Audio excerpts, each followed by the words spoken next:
सगळ्यांना नमस्कार मित्रांनो, गणपती बाप्पा मोरया. पहिले घरच्या बाप्पाचं दर्शन वगैरे करून घेतो. मित्रांनो, तुम्ही कालचा ब्लॉग आपला बघितलाच असेल, कारण की आपला ब्लॉग लेट झाला होता. नंतर आमची मस्त मंडळाची आरती होती, बघू शकता. आरती वगैरे झाली होती. आरती वगैरे झाल्यानंतर आम्ही मस्तपैकी आरती वगैरे घेऊन घेतो.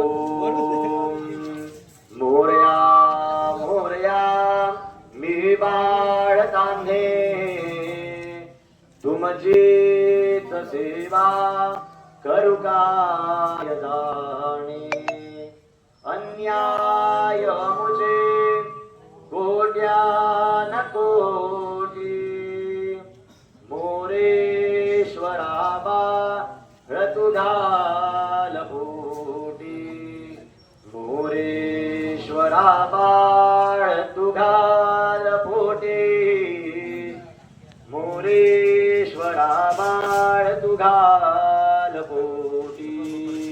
गणपती बाप्पा भाऊ काय मग आरती वगैरे झाल्यानंतर पवन भाऊ डायरेक्ट प्रसाद वाटत होतो ना भाऊ. पवनला म्हटलं प्रसाद दे रे, म्हणे खाली डब्बा आहे भाऊ म्हणे.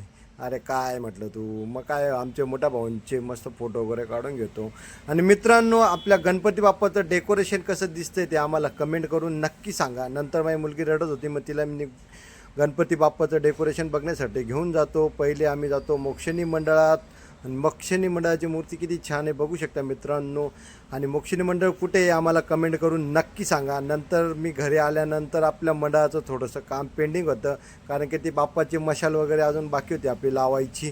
नंतर मशालीचं काम पण चालू होतं, आणि रात्रभरचा प्रवास करून पण बी मुलं काही थकलेली नव्हते मित्रांनो. गणपती बाप्पाचे 10 दिवस कुठं निघून जाता ते समजत नाही मित्रांनो. आणि आपले व्हिडिओ आवडला तर लाईक करा, शेअर करा, कमेंट करा, चॅनल सबस्क्राईब